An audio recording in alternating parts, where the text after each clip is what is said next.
Who is the best, bring him out. तो जो best है वो मोदी हैं, उसके बाद में राजनाथ सिंह है, नितिन गडकरी हैं। They are well matured, well intelligent, highly educated. हम रक्षा सौदों में आगे बढ़ रहे हैं, हमारे यहाँ पे वेपन्स बन रहे हैं, इंफ्रास्ट्रक्चर नितिन गडकरी जी ने बहुत अच्छा कर दिया। मोदी महत्वपूर्ण नहीं है, इस राष्ट्र की प्रगति महत्वपूर्ण है। चाणक्य के टाइम पे जब उससे उसका नाम पूछा गया था तो उसने कहा था कि मैंने अपने राष्ट्र के लिए ऐसा कुछ नहीं किया है कि मेरा अपना नाम बताकर मैं उसको सार्थक सिद्ध करूं। सुंदर राज्य कुछ नहीं कर पाएगी। चेहरा चलेगा तो चेहरे से थोड़ी नहीं चलेगा, पार्टी चलेगी। वसुंधरा से थोड़ी नहीं चल रहा है ये। मुस्लिम वोट बिकता है 2 से 2,500 रुपए में, 4,000 रुपए में मुस्लिम वोट बिकता है यहाँ पे। हिंदुओं की सबसे बड़ी कमी क्या है, वोट पूरा नहीं डालते हैं। जब रमेश विदुड़ी नहीं थे तब भी भाजपा थी, तब भी राष्ट्र था, तब भी राज था। नरेंद्र मोदी नहीं थे तब भी भाजपा थी, तब भी राष्ट्र था, तब भी राज है। राजे क्या है, राजस्थान की है ही नहीं। इनको लाया गया था यहाँ पर। जब तूफान आता है तो उसमें ये नहीं देखा जाता है कि किसका घर बचेगा और किसका घर उड़ेगा। किसका होगा राजस्थान या राजस्थान में किसका राज, सवाल यही बरकरार है। अभी बहुत जल्दी है, इसको हम जल्दी इसलिए कह रहे हैं क्योंकि अभी नामों का ऐलान नहीं हुआ, टिकटें नहीं बटी, चेहरा कौन होगा इसको लेकर बादल नहीं छटे। लेकिन फिर भी जनता किस करवट बैठेगी ये हम समझने की कोशिश करते हैं। क्या नाम है सर आपका? नवल शर्मा। शर्मा जी, ये बताएं कि किधर की हवा है? एक तरफ गहलोत दिखाई दे रहे हैं अभी मौजूदा वक्त में, और एक तरफ नरेंद्र मोदी दिख रहा है। एक तरफ नरेंद्र मोदी जी और एक तरफ आप कांग्रेस की सरकार में अगर कंपेयर करेंगे तो मैं मान के चलता हूं कि सेंट्रल में तो मोदी इज डूइंग बेस्ट। यहाँ पर गहलोत जी बहुत अच्छा कर रहे हैं, जनता को काफ़ी कुछ सुविधाएं भी दे रहे हैं। लेकिन जनता के मूड के बारे में क्या कहा जा सकता है ये मैं नहीं कहता। मैं पर्सनली इस बारे में ज़्यादा नहीं जानता, लेकिन फिर भी राजनीति मेरा सब्जेक्ट नहीं है। लेकिन अगर हम ओवरऑल अगर कैलकुलेशन में या सिनेरियो में देखें तो Modi is doing very well for India. वो जितना कुछ कर रहे हैं, जो कर सकते हैं, उससे ऐसा जैसा लगता है, हम जैसे चैनल्स देखते हैं, जैसा लोगों से सुनते हैं कि India is growing in reputation, in earnings, in the wealth, तो ऐसा लगता है कि he is doing best.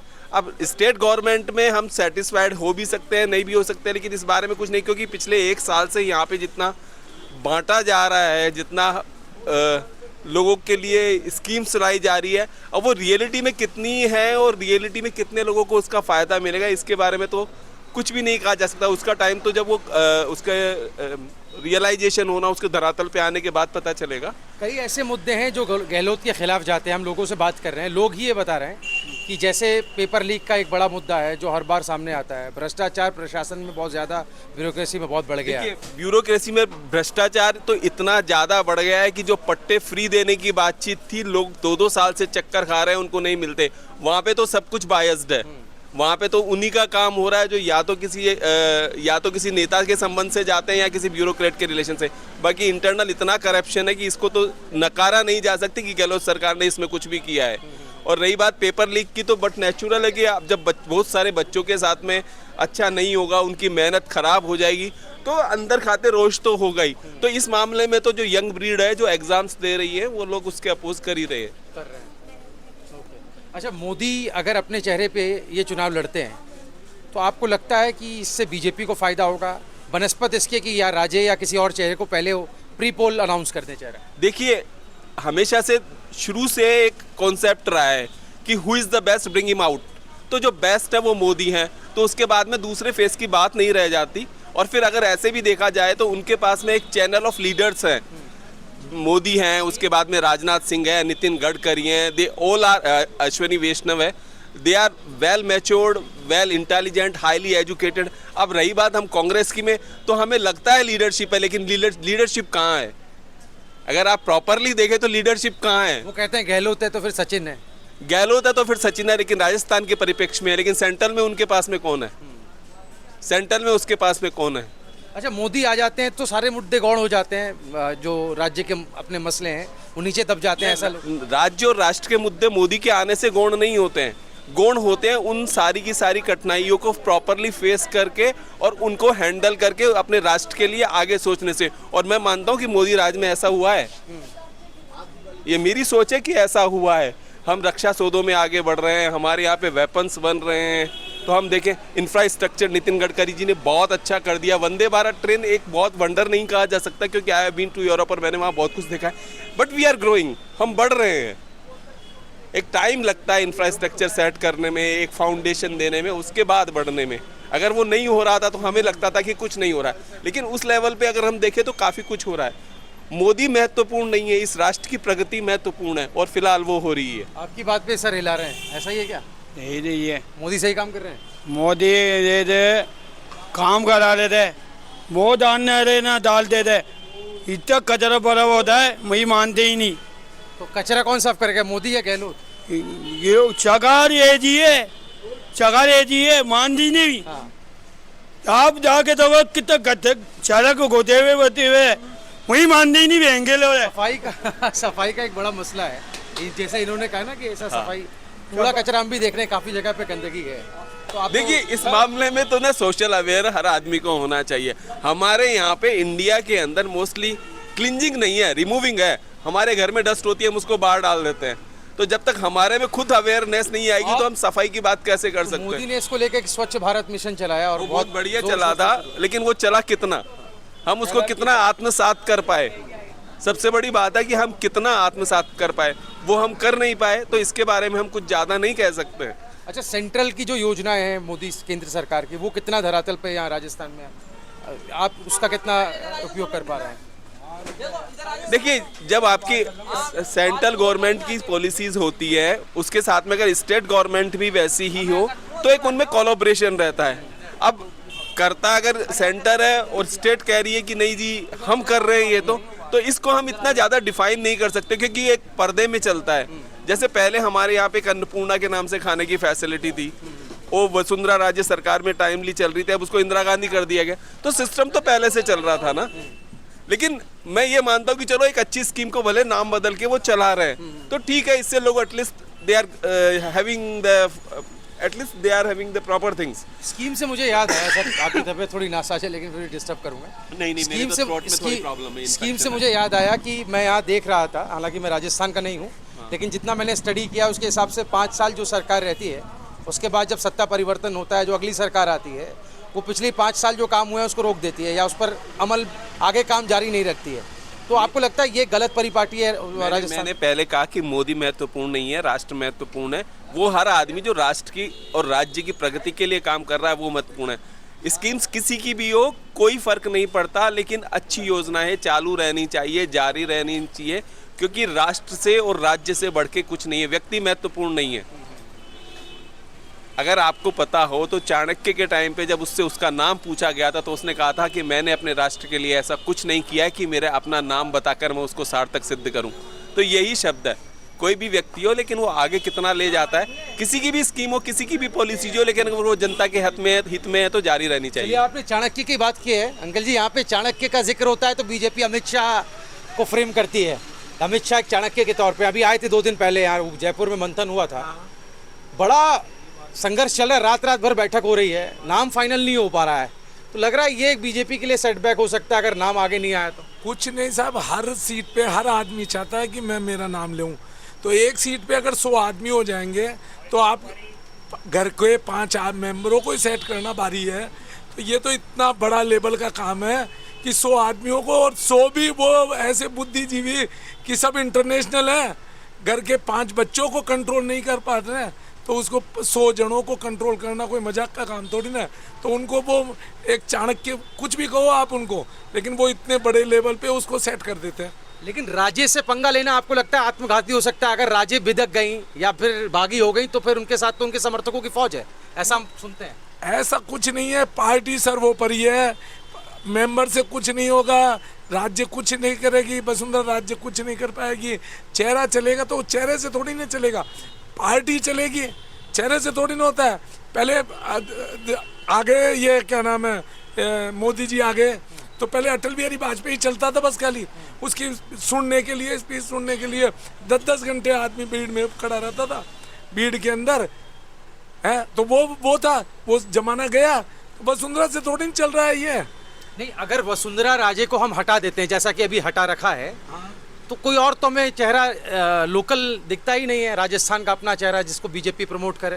BJP जिसको प्रमोट करके, बीजेपी तो वो अलवर के महाराज रहे, वो प्रमोट होने के अंदर आ जाएगा। हाँ, प्रमोट करने के लिए महाराज रहे, और बहुत है बिरला जी रहे, ओम बिरला रहे, राजस्थान के क्या वो जमीन के ही है, यहीं के हैं। माथुर साहब रहे, मैं इसलिए पूछ रहा हूँ ये सवाल, घनश्याम जी तिवारी रहे। राजस्थान के साथ साथ जो है वो चुनाव हो रहे हैं मध्य प्रदेश में भी, हाँ, वहाँ पर केंद्र के मंत्रियों को उतार दिया गया, हाँ, वहाँ ऐसे लोगों को उतार दिया गया जो कि एक तरीके से कहें जिनका काम था सिर्फ प्रचार करने का, उनको चुनाव लड़ाया जा रहा है। कैलाश विजयवर्गीय, हाँ।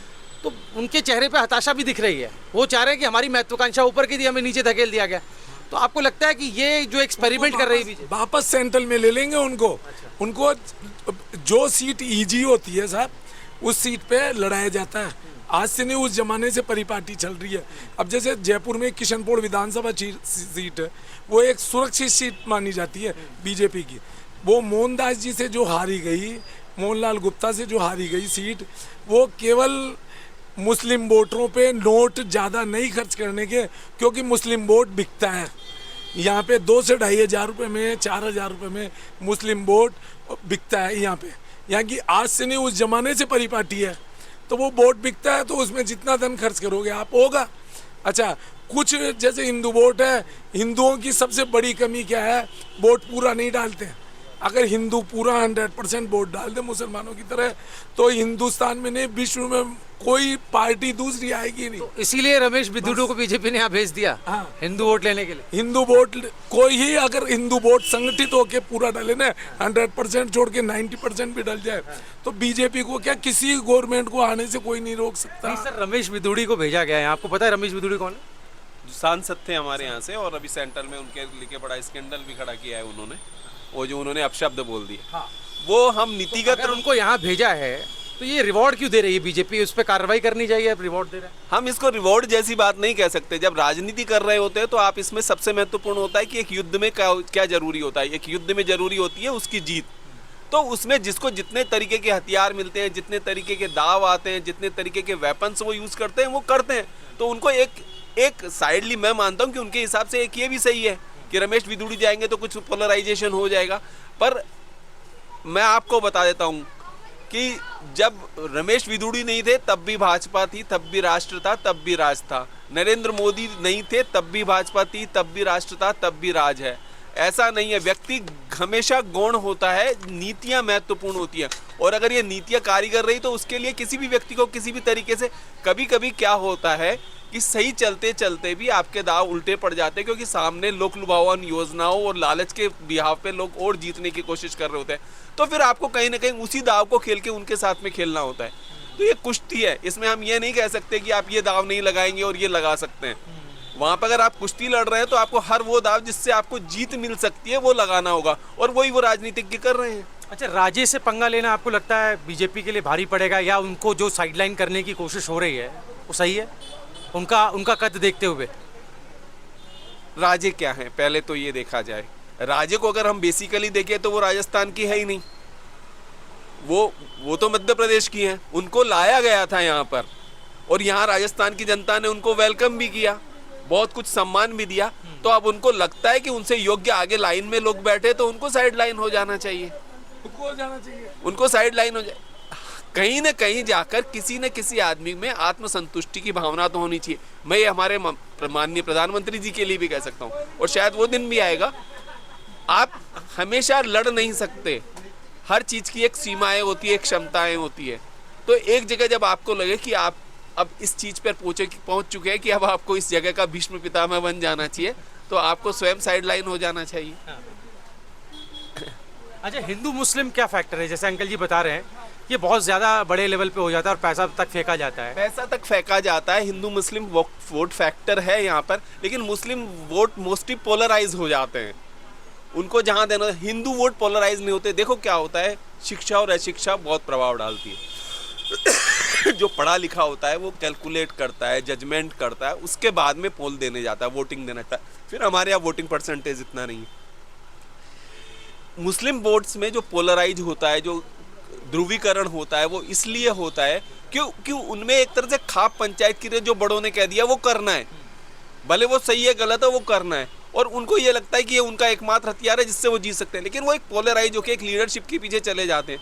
लेकिन जहाँ पर अगर वो जजमेंट करते हैं, जहाँ पे उनको सही गलत लगता है, वहाँ पे और लोग भी जीतते हैं। तो पोलराइजेशन जैसा फैक्टर तो है ही, लेकिन उसको इतना महत्वपूर्ण मैं नहीं मानता, क्योंकि हमारे जैसे लोगों में मेरे आधे से ज़्यादा फ्रेंड मुस्लिम हैं। अब उसमें कोई ये थोड़ी है कि वो मुस्लिम वोट है तो वो जज करते हैं। पढ़े लिखे लोग हैं, जो पढ़ा लिखा है वो जज करता है। जो पढ़ा लिखा है वो सही और गलत में फ़र्क महसूस कर सकता है, वो जज करता है। लेकिन जो पढ़ा लिखा नहीं है वो तो पोलराइज हो जाएगा, वो तो ध्रुवीकरण के हिसाब से ही वोट देगा, क्योंकि उनके बड़ों ने कह दिया है, उनकी लीडरशिप ने कह दिया है। अच्छा, जो लिस्ट जारी करनी है अभी तो उसको थोड़ा सा रोक दिया गया, आपको लगता है बहुत जल्दी अनाउंस कर देना चाहिए ताकि आगे बीजेपी अपनी तैयारी करे? इसका कोई फ़र्क पड़ता है क्या जनता के बीच? पड़ता होगा, इस बारे में मुझे इतना ज़्यादा पता नहीं है।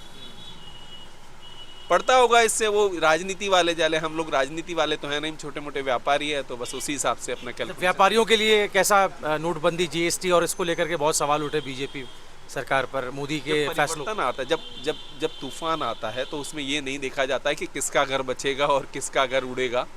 वो सबके साथ था। उनको जब उस लीडरशिप ने उसको डिसाइड किया कि नोटबंदी कर देनी चाहिए, तो ये तो नहीं है कि उन्होंने इतनी बड़ी पोस्ट पे लेके इसलिए कर दिया क्योंकि वो मजाक कर रहे थे। उन्होंने काफ़ी ifs and buts, pros and cons देखे होंगे।